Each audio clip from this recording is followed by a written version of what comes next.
Seehaam Samaai, the director at the centre. A very good morning to you. Thank you for your time this morning.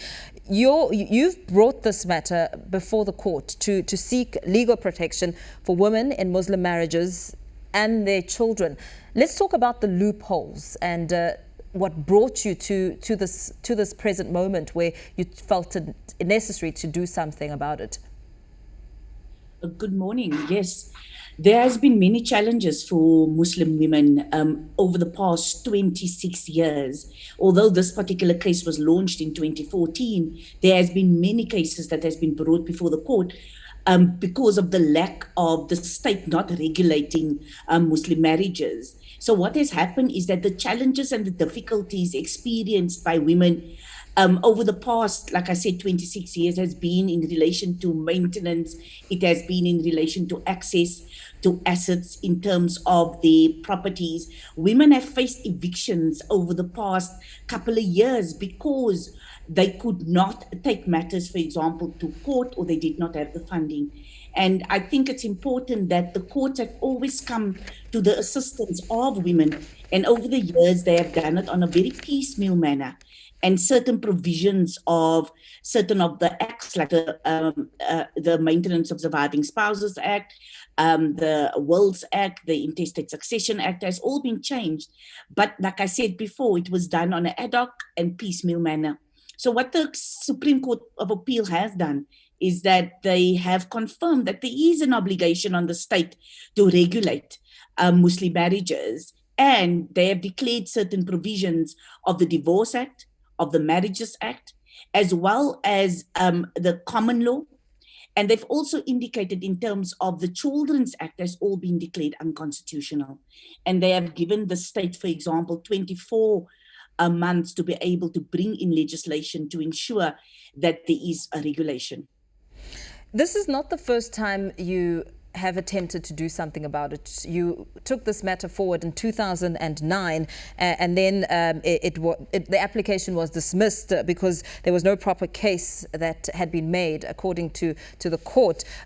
What moved this matter even further this time around? How much substance did you bring before the courts to escalate this matter as really important and crucial? Well, in 2009, it wasn't that there wasn't substance. The court did not make any finding on the substance of the matter. The issue was that it was a direct access case, and the court said that we have to start, at the lower courts, and then we have to move back up. During that period, the state also indicated that they were going to bring in different forms of legislation to be able to ensure, like the Muslim marriages bill. And we started with that particular process. But by 2014, we saw that there has been no changes in relation to the legislation or even the development of the common law to be able to protect Muslim women. And the Women's Legal Centre then instituted the case in the Western Cape High Court. And in addition to that, there were additional cases, two additional cases that was also joined with our particular case. So we had the Faru case as well as the ESO case that also were joined, and those were the matters that was before the Western Cape High Court in 2018. And what will the wins be, with this matter? How does it benefit the rights of those married under Sharia law? Well, firstly, I mean, there is broad recognition, which means that women don't just have to come to court to be able to say, this is my marriage. And it means that there is a legislative framework that needs to be followed. We do know that it has been suspended for 24 months. However, there is interim relief, which means that women who is currently still married, or those that have been divorced but the matters are currently before the court, those cases can should all be dealt with in terms of the Divorce Act, which means that there is relief for women at the end of the day. And that for us is the most important.